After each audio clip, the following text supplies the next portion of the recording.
Good afternoon. Good afternoon, everyone. It is Tuesday. It is 4 p.m. ET, and we are so pleased that you have found us here on Crime Time on A Mighty Blaze. I am your host, Hank Phillippi Ryan, the USA Today bestselling author of 14, going on 15. I can do this. Novels of Suspense. My brand new one is The House Guest, which went into a second printing after 6 days. And I am so happy to tell you that. Thank you. Also, it is out in paperback this very day. So if you missed it in hardcover, The House Guest is out in a gorgeous, gorgeous trade paperback today. But we are not here to talk about The House Guest in paperback today. We are a little bit, but mostly 99.9%, we are here to talk with the fabulous Mindy Mejia about her brand new, really brilliant beginning of a series called To Catch a Storm.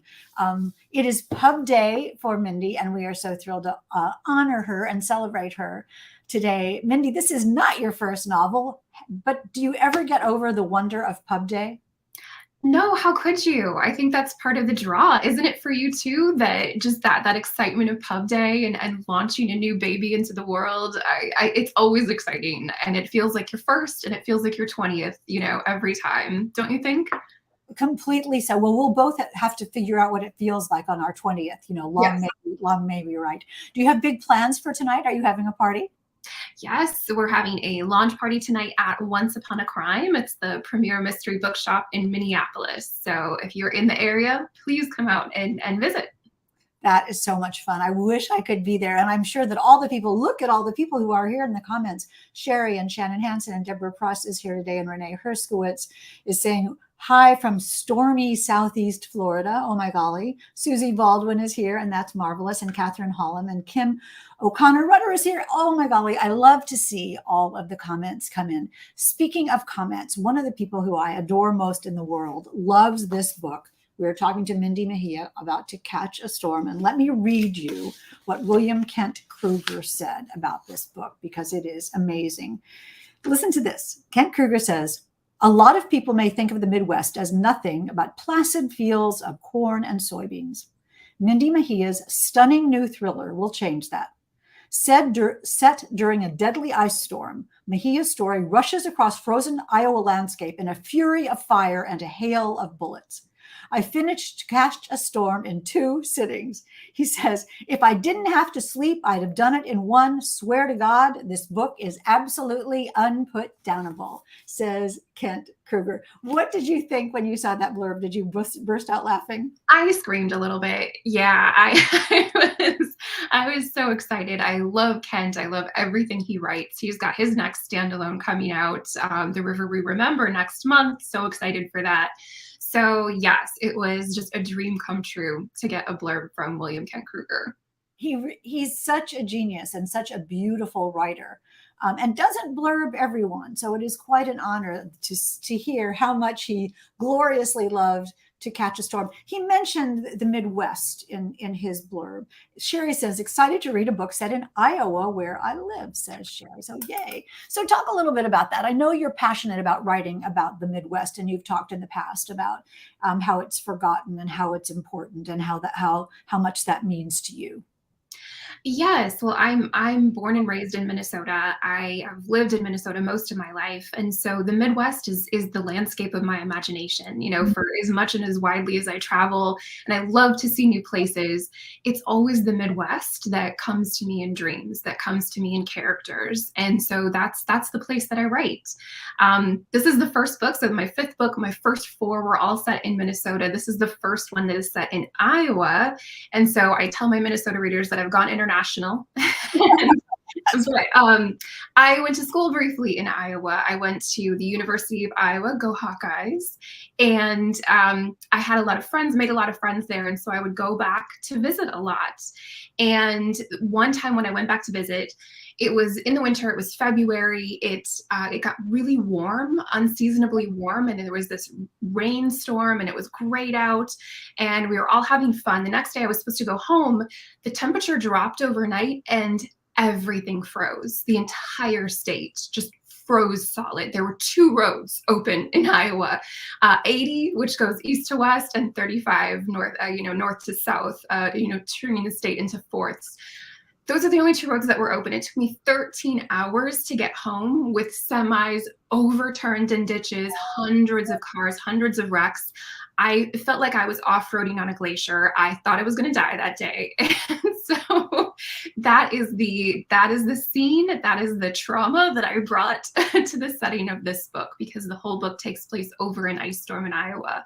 And I didn't know when I was driving that I was going to write anything about that, but every time I'm in Iowa, I think about that ice storm. And so that's what came to the page for this one.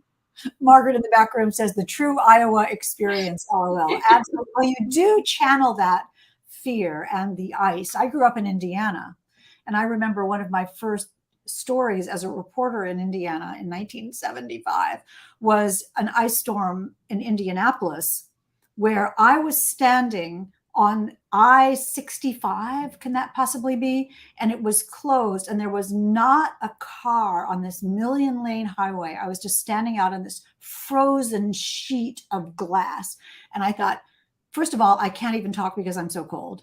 And second, literally, how am I going to walk back to the news truck? I mean, that fear is so, I mean, you said you didn't know you were going to write about it, but you really don't know if you're going to die. Exactly. And doesn't it feel so dystopian to be, I mean, standing on that road where there should be millions of cars and life just whizzing by you, and have it be just blank and just dangerous in a way that you never thought possible?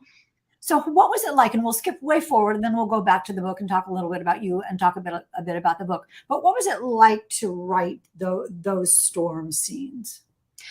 Those storm scenes were fun and challenging in a different way for me, because it was a lot of memory. I don't put a lot of myself or people I know in my books. They are pure fiction, but that was a different challenge, because I was really trying to recall those memories of being in that car, white knuckling it with a front wheel drive all season tires, and getting my way safely home when so many people were injured and wiping out all around me. So it was a different muscle, one I don't use often. Yes, it is absolutely terrifying. Sharon says, ice is terrifying unless it's in a margarita. That can be our motto for today, Sharon. That is hilarious. We're talking about To Catch a Storm, a brilliant, brilliant, icy novel by Mindy Mejia. And this sweltering summer is the perfect time to read it. Let me take this moment to say that if you're new to Crime Time on A Mighty Blaze, welcome, welcome, welcome. A Mighty Blaze was started at the beginning of the pandemic 3 years or so ago now by the fabulous powerhouse team of Jenna Blum and Caroline Levitt to keep us talking and keep us together and keep this literary community a force of nature. Speaking of Mindy Mejia's The Ice Storm To Catch a Storm as it is. And it has worked, and we have triumphed and flourished, and we are still going strong, introducing you to new books and new authors and letting you talk to some of your favorite authors, or maybe meeting some new ones. So that is why we are here today with the fabulous Mindy Mejia, and the first in her new series, To Catch a Storm. I'm going to quickly tell you two things. One is Mindy is giving away a copy of To Catch a Storm to one lucky commenter. So leave a question, leave a comment, tell us what the weather is where you are, and you will be entered to win a copy of To Catch a Storm. Not this one, I'm going to keep this, but you will get your own brand new gorgeous copy of the book. A little bit about Mindy Mejia. She is a CPA, and remind me to ask you about that. She is a CPA and a graduate of the Hamline University MFA program. She lives in the Twin Cities with her family and is the author of Strike Me Down, Everything You Want Me to Be, and Leave No Trace. She is neither a meteorologist nor a physicist nor a psychic, I don't think, although those are some of the main characters in her book, To Catch a Storm. So welcome, Mindy. Welcome, welcome, welcome. We started out with the ice, but tell us about the plot of this story. It's the best idea I've ever heard. Oh, well, I can't get a better compliment than that. That's amazing coming from you, Hank. Oh my gosh. Well, so this book, if you haven't heard about it yet, so this book starts out with Dr. Eve Roth. She is an atmospheric physicist, and she chases storms. She is in the air one day flying over a storm when she sees an anomaly in her data, there's a black cloud rising on the horizon near the airport. And it's not until she gets back on ground after she lands that she realizes and is told by the police who are at her house that that black cloud is actually her husband's car, which was on fire. It was on fire in the middle of a rainstorm, and he is missing. So she's immediately thrown into a missing persons investigation. She's trying to find out what happened to her husband, what happened to his car, and she receives an offer of help from an unlikely source. Jonah Kendrick shows up at her doorstep and says that he has seen her husband. He's seen him bound and bleeding in a barn. Now, Eve is a scientist, and she immediately wants to know what his source is for this. And he tells her that he is a psychic detective and he dreams about people who are lost. Eve has no time for this. She throws him out of her house, tells him never to come back. But very quickly she realizes that she has very few other allies because the police are actually looking at her as a potential suspect. So with no one else to help her with this, she reluctantly teams up with Jonah, and the two of them race across this frozen state in attempt to solve actually two missing persons cases, to find Eve's husband and the young woman that Jonah had previously seen in this barn.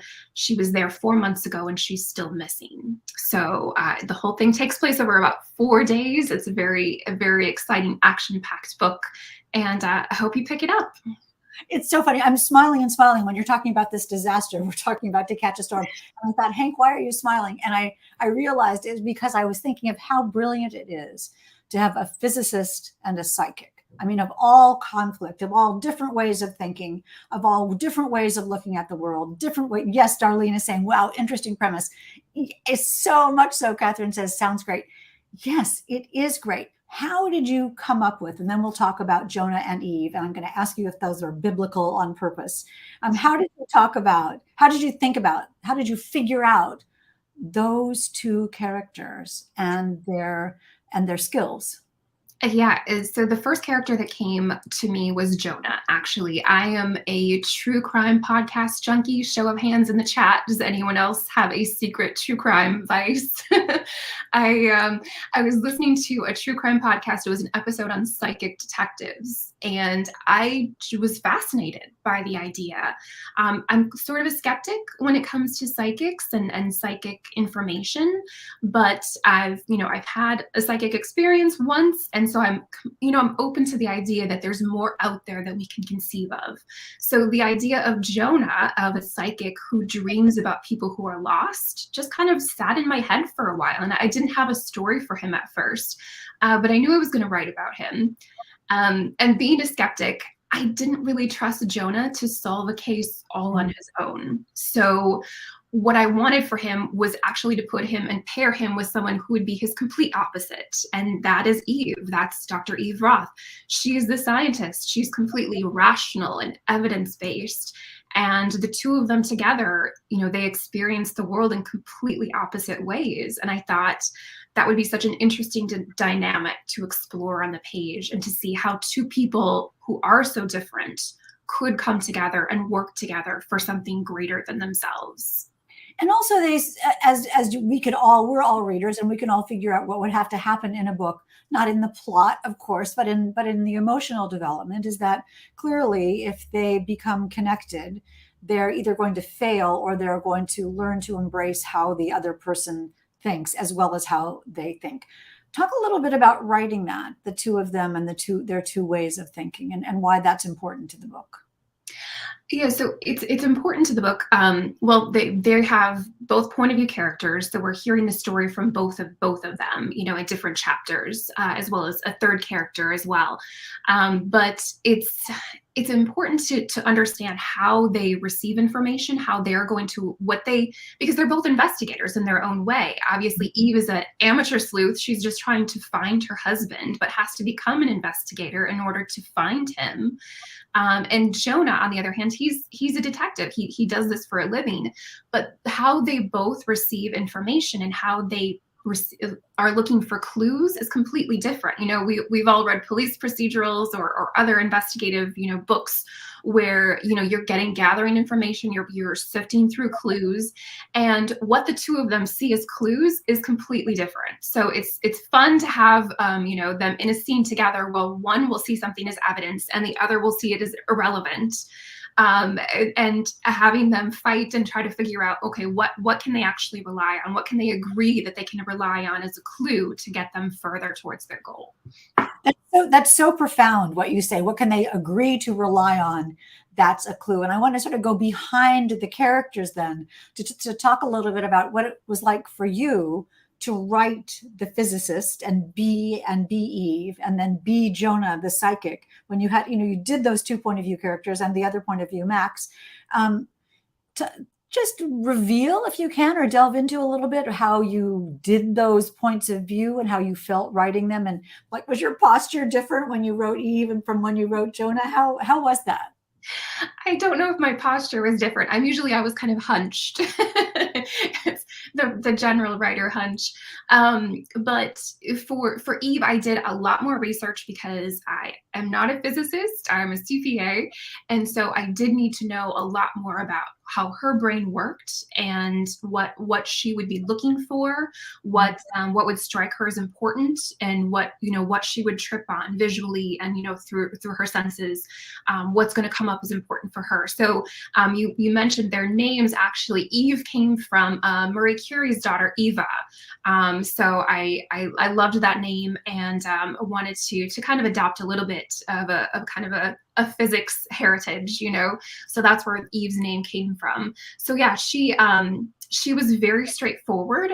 Writing her scenes were actually, it felt like going A to B to C to D, you know, because she's very logical, she's very rational. So writing Eve was very straightforward in that way. Writing Jonah was much different because as a psychic, he's bombarded by emotions and thoughts and of the people around him, and it's almost a disability for him to be in public. You know, it's very hard for him to be around people and in public spaces. So he wears noise canceling headphones and is always listening to ambient music to kind of block out the world and block out everyone around him. So when I was writing Jonah, I actually started listening to that music.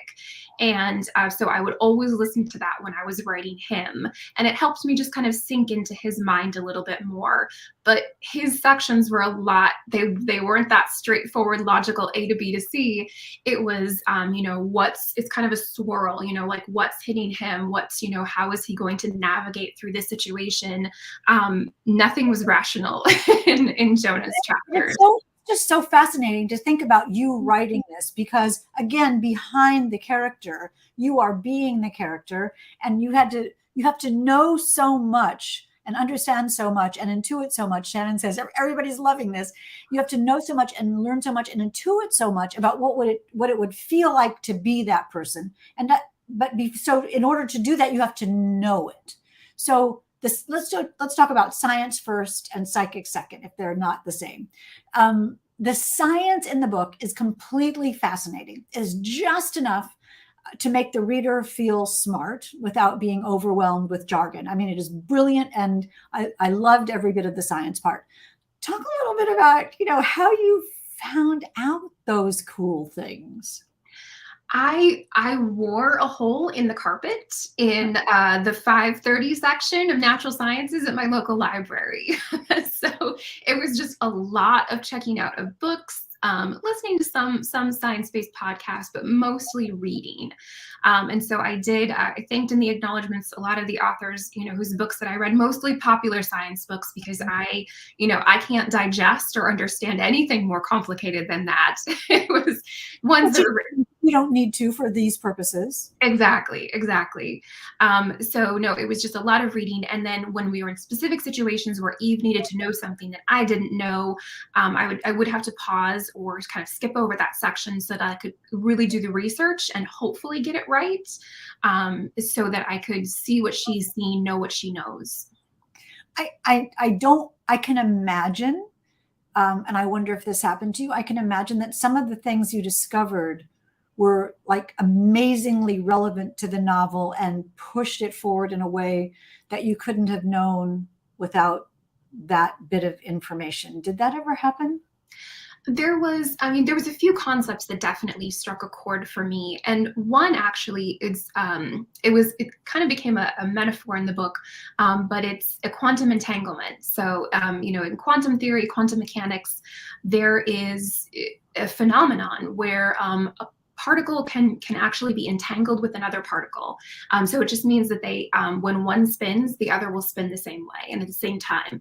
These two particles can be completely separated. So in different spheres and in totally different rooms in different parts of the country. And as long as they are entangled, as long as the entanglement lasts, they'll act in the same way. When one particle spins in Baltimore, another will spin in San Diego. And that fact blew my mind, honestly. I don't understand it. But that quantum entanglement actually is how Eve is able to expand her paradigm to include Jonah, someone who she doesn't understand and can't really accept. But because of something like that, that's against all logic. I mean, even Einstein called it spooky action. He did not believe in quantum entanglement at first. So Eve uses that concept to really accept Jonah for who he is and to believe in him. And so that one in particular really struck a chord with me and found its place in the book. Yes, of course. And it's so, I mean, if you think of it in the scientific way, it's impossible and hard, a very difficult concept to conceive of. But if you think of it poetically, from the standpoint of human relationships and how we talk about a loved one and we look at the moon at the same time and we're connected, that from a standpoint of emotionally, it really isn't hard to contemplate. Right. So in relationships, it makes a lot of sense. And that's one of the joys of this book, is watching those two people spin and have similar goals, but different ways of reaching those goals. Eve knows a lot about meteorology. Why is that so important? And what research did you do? Why do we all care about the weather so much? This is so timely right now. Yeah, well, exactly. Yeah, when we're going through unprecedented heat waves and catastrophic climate events, it made sense for the book because I did know I was going to set it during this ice storm, and I wanted Eve in particular to have a very good understanding of what that meant, in terms of what effects the storm was going to have, what their limitations were going to be, what their constraints were. So yeah, it made sense for that purpose. Really for the book, it was for the plot that she became an atmospheric physicist.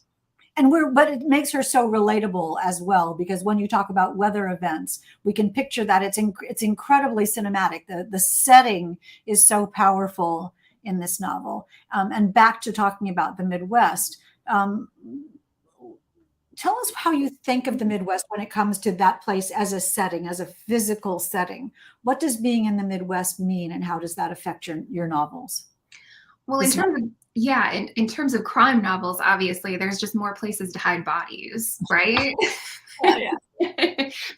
The shadows are a little bigger in the Midwest, and it's true in my experience. Maybe it's not true everywhere in the Midwest, that people do really keep to themselves a lot more. There's more surface niceness and a lot more living underneath. So there's a lot more secrets, I think, in the Midwest. People keep their cards close to their chests. And so there's just room for these kind of stories to really grow in places that you might not expect, in small towns, in agricultural, rural communities, to large cities like Chicago and Minneapolis. So it's a place where crime and mysteries really do flourish because of those behaviors. I always picture North by Northwest when I think about Midwest. When I think about Midwest thrillers with Cary Grant, was it racing through cornfields followed by the crop dusting plane? I mean, that's a Midwestern story. Exactly. Your writing is so perfect for this book. And if you've just arrived, we're talking about To Catch a Storm by Mindy Mejia, brand new book out today, a psychic and a physicist looking for missing persons in an ice storm. And you don't even really need to say more than that, but I will because this is the show. Your writing in this book is so phenomenal because it's so of the book. It's so of the book. It starts out very clinically with a big event. I mean, a big blockbuster event, which is then investigated and then barrels toward this massive, fabulous part. I don't know. I don't want to I'm thinking, don't give away, don't give away, don't give away. How was it to write this book? And the rhythm of it and the music of it is so perfect, and the sentences are so perfect, and the dialogue is great, and the motivation is beautiful, and the need and the desire and the surprises throughout. I mean, someone was asking if someone will pop it up, and I don't know where it went. Let me look to see if someone is asking if you knew the ending. I just want to know, not only did you know the ending, did you know the middle? Did you know what did you know when you started, and when did you know it? Yeah, good question. That is a really good question. And thank you again for the highest of compliments, Hank, from you. This book actually was, it sounds strange, but this book was my sanity during the pandemic. I'm sure you've seen a lot of people who in the last year have books coming out now that they wrote during the pandemic. And this was the book that I wrote during the pandemic when I was stuck at home with, my kids being at home, being their impromptu elementary school teacher for a year plus. And so it was just, it was a huge, huge shift, and things were crashing down around us, right? In the early days of the pandemic, we didn't know what was happening. Every day there was new terrible news.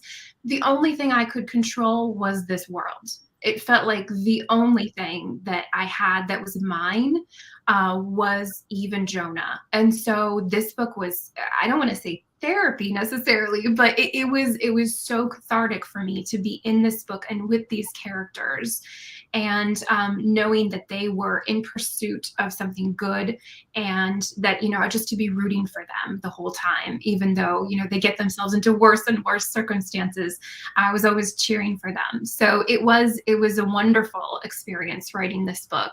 And it feels more personal, because of what they meant to me when I was writing it. So I'm so happy that we're here today and that they're finally out in the world and everybody gets to meet them.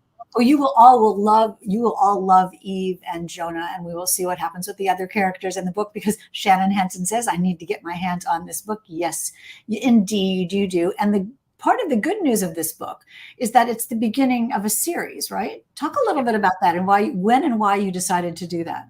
It is. Yeah, my previous 4 have all been standalones. And I don't know if you feel this way, Hank, but I always love my characters, and I feel like the best thing I can do for them at the end of the book is to leave them alone. If they've managed to survive until the end of the book, the best thing I can do for them is just send them on their way and hope they live a good life. The best thing for them is to not see me ever again. But so that's why I think I hesitated writing a series, because, you have your main characters in a series and you just put them through trauma after trauma after trauma. And I didn't want to do that for so long.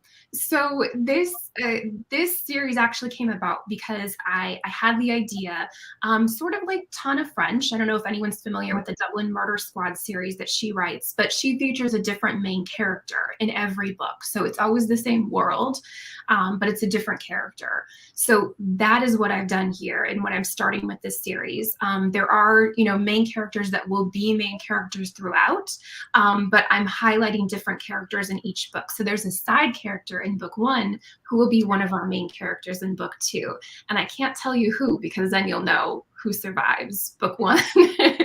I was going to guess, and thank you for stopping me from guessing. But that is sort of the interesting part of writing a series, is that you're in a standalone, anybody can die, anybody can be good or bad, and anybody can be lying. But in a series, the reader is pretty sure that the main characters are not going to die. And Right. so that makes it difficult for the author to make the stakes be high enough to keep reading the book when the mortality of the main characters is not in question. Is that something that you'll have to juggle? Yeah, I think I'll get to that point, where unless I'm just going to be incredibly cruel and kill off my main characters, but I hope not. I hope, yeah, that's something that I'll have to think about coming into, later books in this series is how to keep those stakes high, and really ratchet up the tension, the suspense, while the reader thinks or knows that these main characters will live for the next book.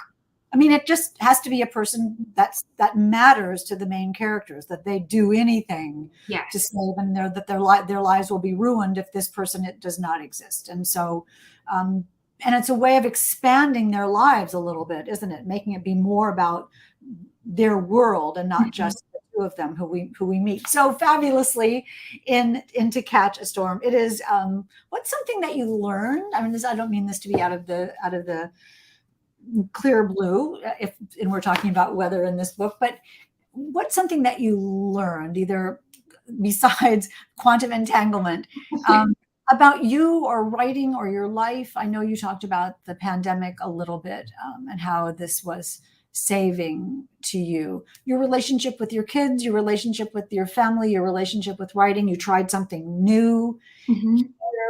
What kind of, are you a different person now than when you started?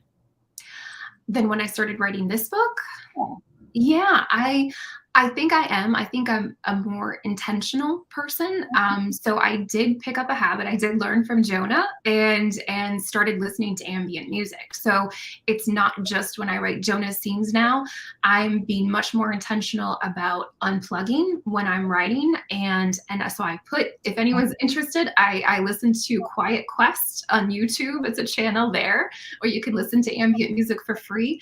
I put that on. I shut my email down. I put my phone away, and I really set an intention for my writing sessions where I kind of like Jonah can block out the world and really focus on the world that I'm creating. So I never did that before. I never really had a ritual. I know a lot of writers do. And if I'm in a coffee shop or an airport or somewhere else, I don't get to do that. But if I'm here, this is my office where I usually would write at home. If I'm here, that is kind of the ritual that I've developed around writing, and it really helps me be more productive and jump into that world much more quickly. That is really profound, and it is really tempting to try that, because in all of our lives, whether we're writing or reading, the external pressures around us are so distracting that it's really difficult to focus on what. I mean, Sue Grafton used to talk about this. She used to talk about that when she sat down at her computer every day, she would set her intent on what she was going to do. And I think that you've created a wonderful way to make it easier, if it's ever easier to do that. So thank you for that. That is Mark. As Margaret in the back room is saying, it's time to put your questions in the chat. Last chance for questions, because we're going to start with the questions right now. And I think it was Renee that I saw that wanted you to tell us your psychic experience, if you will. Oh, sure. Yes, I haven't told this yet, so this will be fun. I actually, so when I when I was probably in my early 20s, I had a dream, and like most writers, I'm sure most of my dreams are just bonkers funhouse rides of characters and places and scenes, and things just get out of control really quickly. Very vivid dreams. This dream was very different. I dreamed that I was holding a baby. That was it. I was just standing in a dark room holding a baby, and this baby kept trying to like wriggle and like fall, and it was all I could do to hold on to this kid, and like not let it fall and hit the floor. So the whole night I am just like fighting with this baby not to let it fall. And at the very end of the dream, he looks up at me and just grins, this mischievous little grin, like he'd been doing it on purpose the whole time, like it was a game. And I woke up and I just knew that I was going to meet this baby. I'd never had a dream like that before, and I was panicking because, like I said, I was in my early 20s. I was not ready to have a child. I took a panic pregnancy test and asked all of my friends, like, are you okay? You know, do you have a kid coming? And it was so strange, but I just knew I was going to meet this child. A couple of weeks later, my sister came home from Texas where she was living and announced that they were expecting their first baby. And I said, well, it's a boy. And she said, no, it's too early. We don't know that. And I said, well, I do because I've dreamed about him and it's a boy. And, you know, about 6 months later, she had her baby boy, and he was actually born on September 11th, 2001, when so many thousands of people fell. And I had this dream about this baby who I was terrified was going to fall. And it was, I mean, I've got chills even talking about it right now, but I don't think I would ever have a dream like that again. I don't think you can ask the universe for something like that twice. But I knew the minute it happened that this was more than just a dream. Well, I am speechless. Kim says goosebumps. Susie Baldwin says, oh my goodness. I think that you're so right about that. You can't ask the universe. These are the things that the universe offers us when the time is right. How old is he now? So he's like 20? So he's going to be 22 this September next month. About the dream? Yeah, he does know about the dream, yes. And I asked him if it was okay if I shared the dream, and he's like, yeah, I don't care. That's great. He wanted to arrive, and that is a gift. I mean, that's profound and it's wonderful. And I do think that it proves one of my favorite quotes from this novel, that you put in the novel, from Robert Heinlein, who says, everything is theoretically impossible until it is done. And that is just so perfect. And I'm going to print that out and keep that. So thank you for telling us about that and for talking about To Catch a Storm. Let's see if anybody else has any questions after that marvelous one. Is there any author's note saying what is fact versus fiction, says Sherry? There isn't in the book. No, there's not a note about what is fact versus fiction. But all mistakes are my own. any butchering of scientific theories, that belongs to me. But no, there's no note in the book.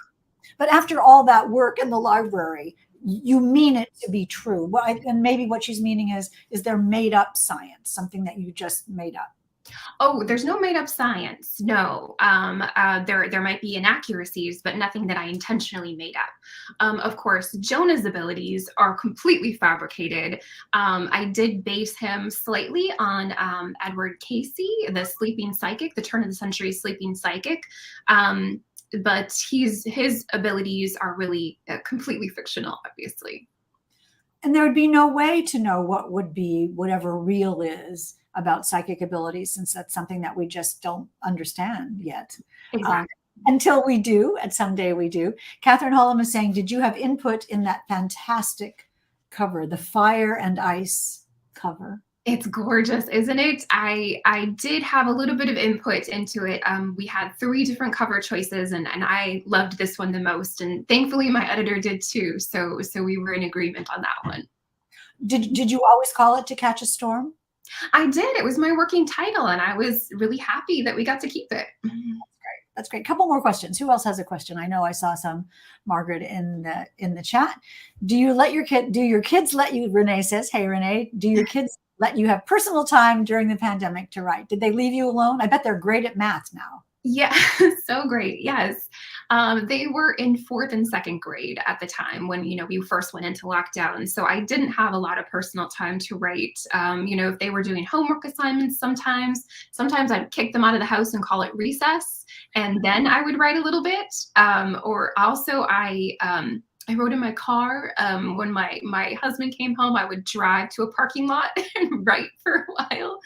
And then I also have a couple of friends who lovingly gave me an extra room in their house that became my office for a while during the pandemic.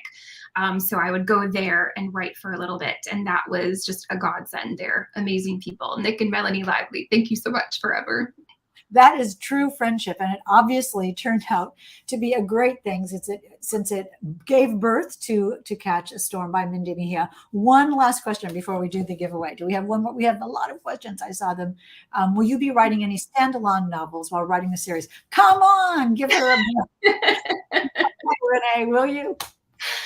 Not while I'm writing the series, but I do have my next standalone in mind. And I actually was out in Maine a couple of weeks ago to research it. So I know what I want to do for my next standalone, but I also know what I want to do for the next book in the series. I am not so talented that I can write 2 at a time. I'll have to just do 1 at a time. Yes, I think that's wise. Sherry is asking if there'll be more Iowa books. Yes, so this series is set in Iowa. So book 2 will be coming next year, and that will also be in Iowa.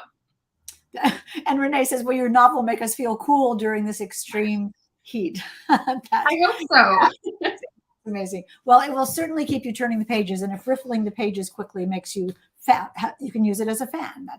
And speaking of fans, Mindy, I am a huge fan of this novel and of you. Thank you so much for coming today. Let's draw. Let's spin the wheel of fun. Wait till you see this and see who will win a copy of your novel. And here we go. Isn't that hilarious? Oh, this is great. Yeah. I always think I should hum behind it, like make a little. And the winner is Sharon Carlson Person. You will love this, Sharon. Thank you for entering, and thank you all for being here. Sharon will get you some info about where to write to get a copy of this book. As I said, not this one. Now, before I let you go, Mindy, let me just tell everyone that next Tuesday at 4 p.m. ET, I will be back home in Boston, and I will be interviewing Sherry LaPena, whose book, Everyone Here is Lying, is out, I think, today. If you are in Boston or in the Boston area, come to Brookline Booksmith tonight to see Sherry in person. And I will be interviewing her at Brookline Booksmith at 7:00 tonight. Do not miss this. She's marvelous. She's amazing. I'm having a really good day, I have to say, to get to speak to 2 of my very favorite authors in the world. Mindy, happy Pub Day. Thank you, Hank. Being able to speak to you today just makes the whole day. So thank you so much. My complete pleasure. And all of you, stay safe, of course. And remember, it is always safe inside a book. And we'll see you next week.